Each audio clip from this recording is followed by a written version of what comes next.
Prince Alfred Hospital. They took the top floor. Right. It was full of patients and they were gone within days. I don't know where they went. Yeah. Within a couple of days there was American troops in there.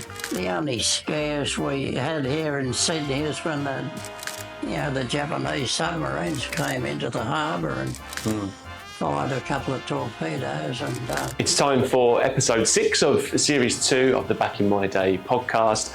Our guest on this episode is Reg Simons.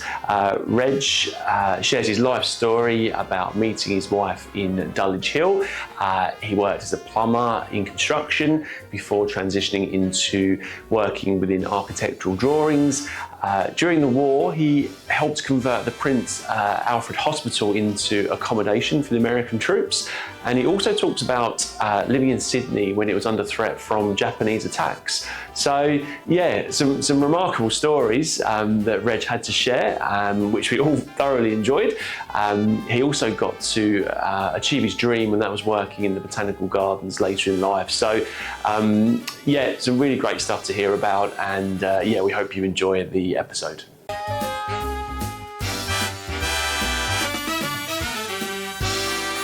Thanks for coming on the podcast and having a chat. We always just like to start at the beginning, if that's okay, and talk a little bit about where you were born and your memories of your early years. So I think you were born in Dulwich Hill?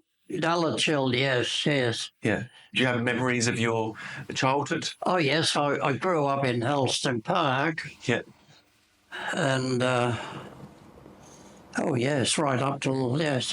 And you were one of 3 children, so you got two siblings? Yeah, one of 3, but one only lived 6 days.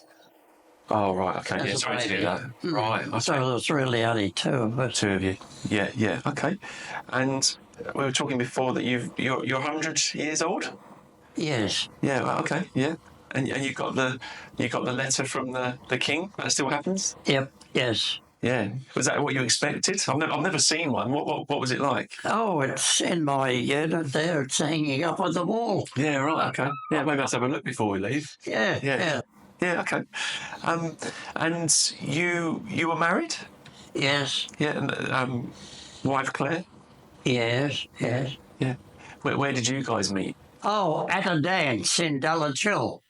Right, okay. Of course, in those days there was no TV or anything like that, and there were local dances at all the halls and that around the place. So you impressed her with your dancing? And what about your work? What did you do for work? Do you remember your first job? Apprentice plumber. And you enjoyed that? Oh, yes, I think so. It was strange. All the rest of it. Yeah. And you worked as a foreman for a small building company? Yes, as I went on, yes. Yeah. So you got more into the building side of things? Into the building side, yes. Yeah, okay, all right. And then you would draw up plans for an architectural drafting company? I actually didn't do the drawing. I was the outside rep. I went out to saw people what they wanted. And if they wanted a first floor put on or just a sunroom or a carport, I would draw it. I would do just free hand on the job, on the site with the people. Yeah. And just on a Like one of these type things. bit of paper and a pen, and I'd just draw up what they wanted and said, "Is this something like what you wanted?" And then I would then hand it on to a draftsman in the office, and they would prepare the working drawings. So you had a bit of a talent for sort of doing those initial sort of concept sketches for people to give them a feel for what it would look like. Yeah. So there's a bit of a talent of yours, the drawing side. Oh, well, I suppose I learned it, yes, certainly, yes. I was at it a long while. Scott, your dad helped Reg build his home in Sutherland over weekends. Yes. So you built your own house? Yes, I have. It was only a couple of years after the war. Yeah. Everybody, there was no housing in Sydney. You couldn't get a house. Yeah. And my wife and I got married. We lived in a place in Marrickville. We had one room. Wow. And we shared a laundry and bathroom with others. Yeah. We did that for 3 years. What was that like? Was that tough? Well, yes, it's pretty rough. And so during that period, I worked it out, figured it out, and I started to build my own place. Yeah, right. And that was just sort of doing it on the weekends? Yes, weekends. Yeah. How long did that take? Yes, I started with about... I took a couple of weeks. It was Christmas time when I started, so there was 2 weeks' pay from my firm. And when I started, they gave me another 2 weeks off on full pay.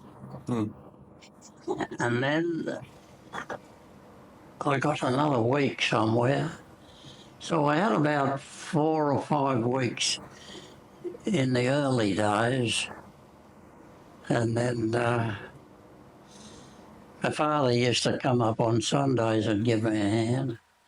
So you got here that Reg recalls revamping RPA for the American troops to take over, and you also building in Sydney CBD. Do you remember that? Yes. Yeah. So that was, people had to evacuate within 10 days for the troops to move in during World War II for their accommodation. They were bringing out boatloads of Americans. Yeah. And, well, basically in Sydney there was no accommodation for them. Yeah. Really, and they had to get accommodation quick. Yeah.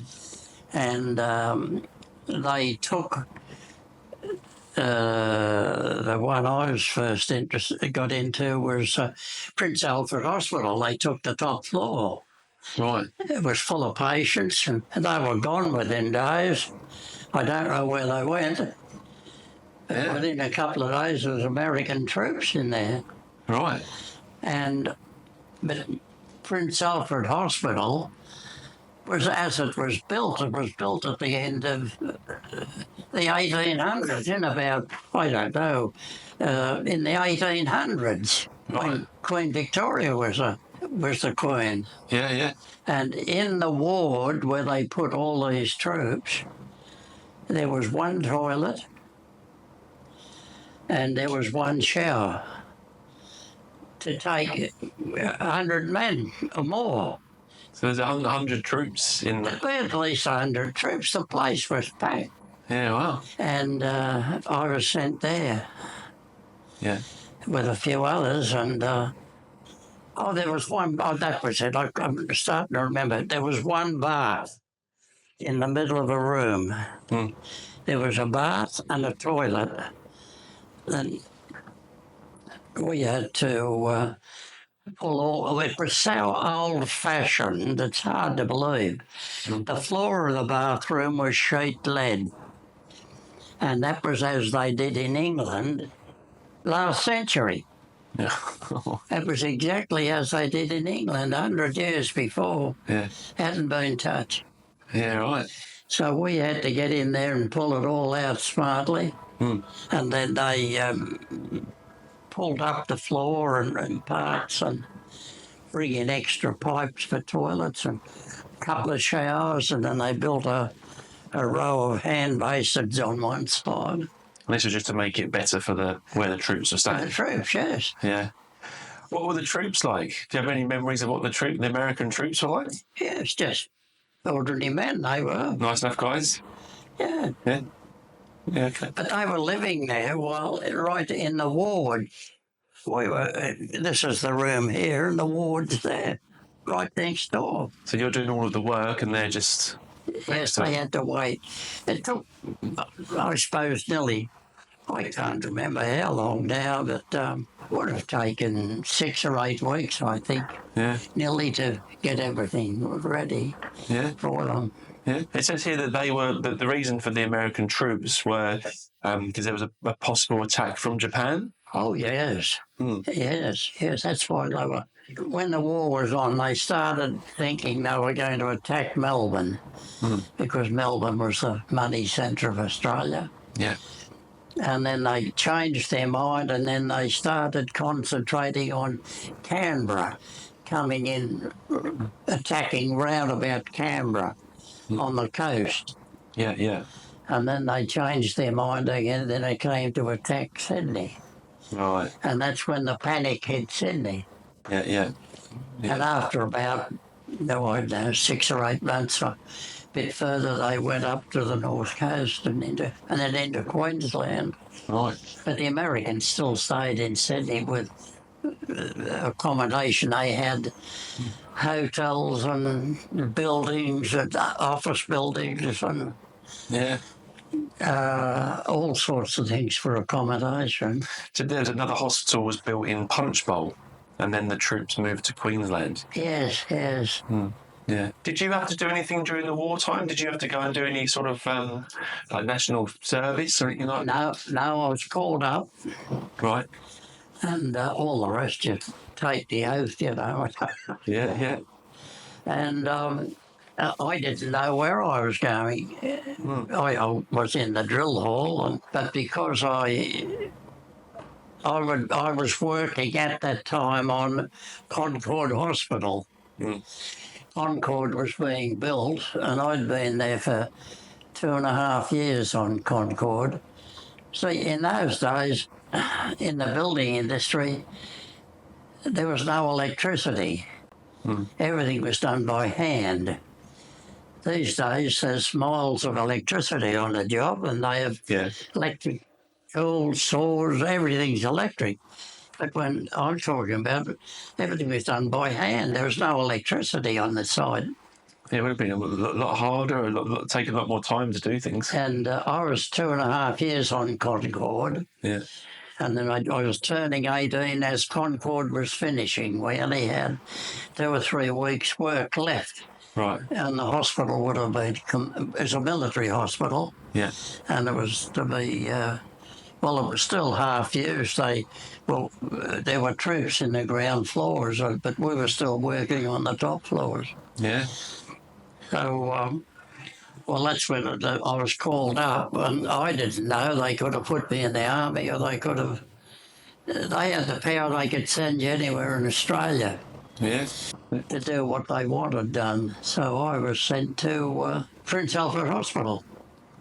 So to do the building work. Yes. They wanted to keep you using your skills to do that work. Yes. Yeah. And of course the Americans were coming in, and there were buildings down in George Street. We were working on an office block down there. It was about 8 or 10 stories high, and it had been just office work. Well, they emptied all them out in a week. Everyone kicked out, yeah.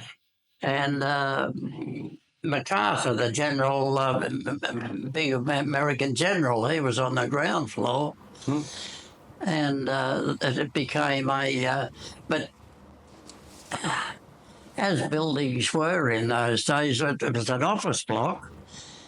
And on each floor, I think there was only a female toilet and a male toilet. And there was a bit of a sink and in the middle they could make a cup of tea. And that's about all the amenities in the building. It was all pretty basic. Very, very basic in those days. Yeah. Well, they emptied, everyone out was gone within days. And the Americans were in, but there was no amenities for them. Yeah. And then our firm had to then put in showers and toilets on each floor. It was about 8 or 10 floors high.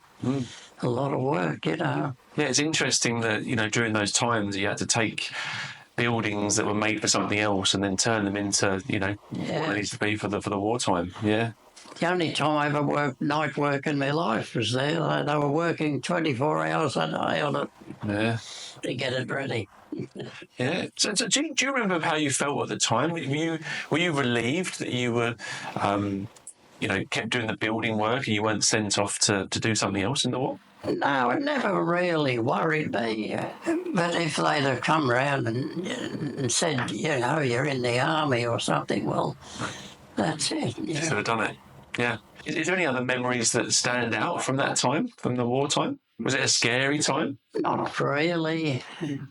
The only scares we had here in Sydney is when the Japanese submarines came into the harbour and fired a couple of torpedoes, and there was a bit of gunfire over the North Shore a bit. Did you have many hobbies or interests growing up? Yeah, I was a bike rider. Is it a motorbike? No, push bike. Oh, okay. Yeah. So you did a lot of cycling? Yes. Yeah. Did you take part in any like the races or anything like that? No, well, I didn't have time to train. I was going to night school. Through my trade, I had to go to night school and 3 and 4 nights a week. Yeah. And I didn't have time, but I was in a different type of club, a touring club. Yeah, okay. And we do about 100 miles on a Sunday, so we go out, out around Penrith and Windsor and all up through there. But I was I liked my bike. So you always stayed very fit and healthy. You always stayed very fit. You know, did a lot of exercise. Yes, well, the building trade was, it kept you moving. Yeah.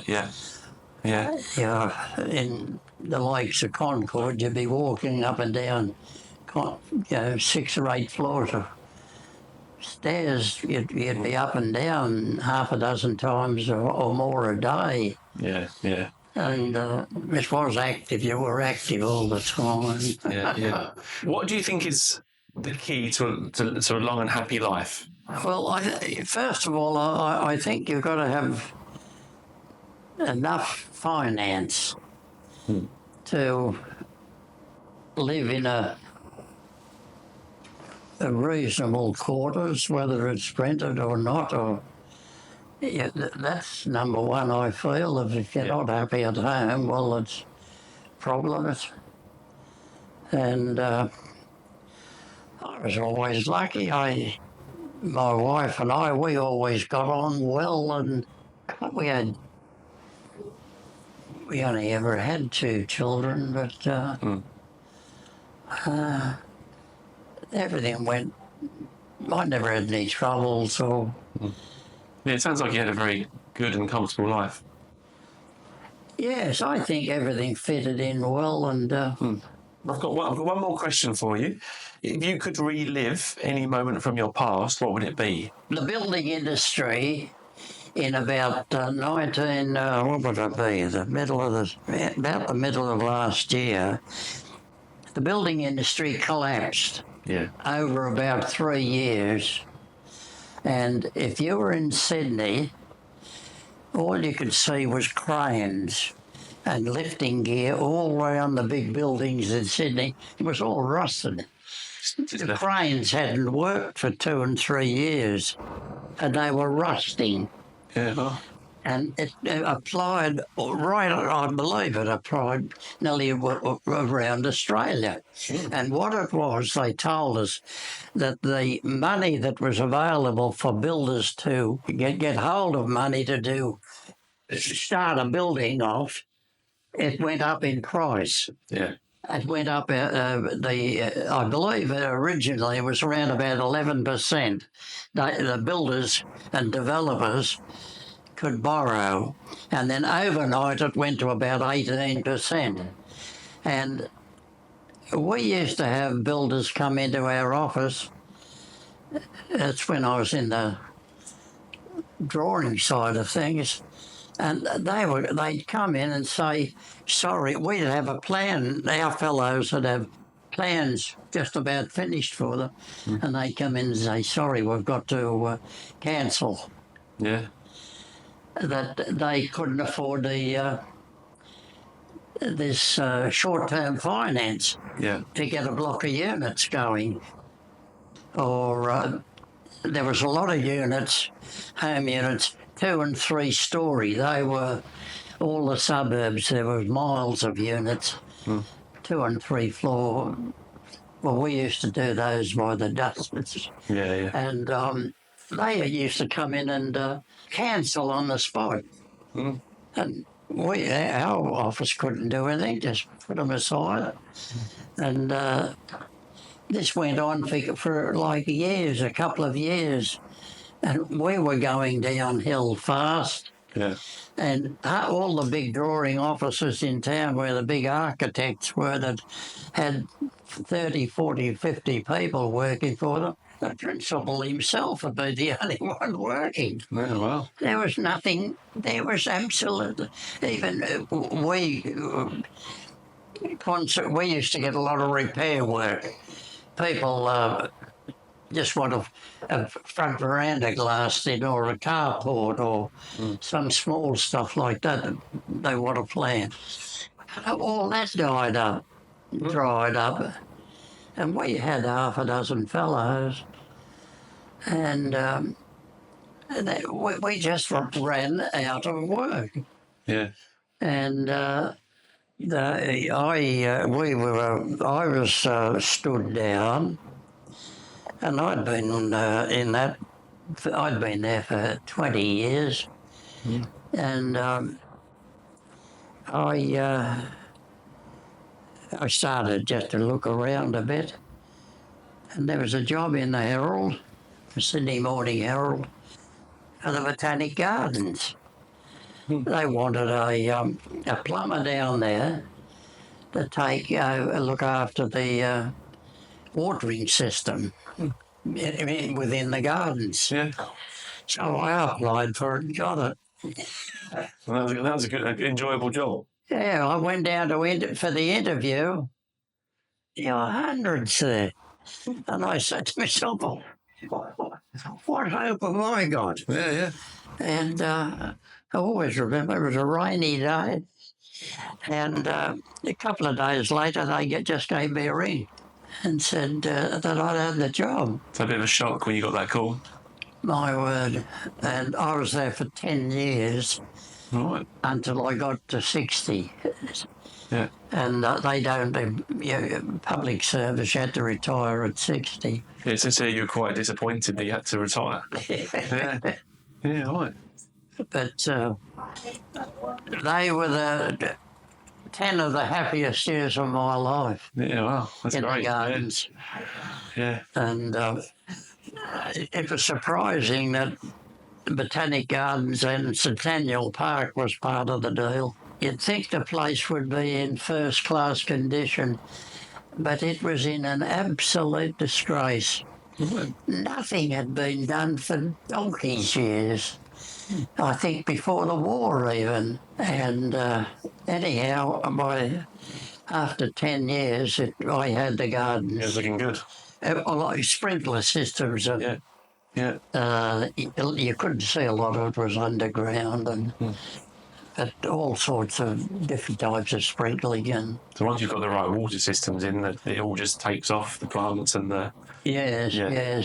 Yeah. I got in touch with the water board and had different things done to bring more water into them. Yeah. Yeah, that's great. Well, thanks so much for coming on for a chat. It's been fantastic to hear the stories. I really appreciate you going through that.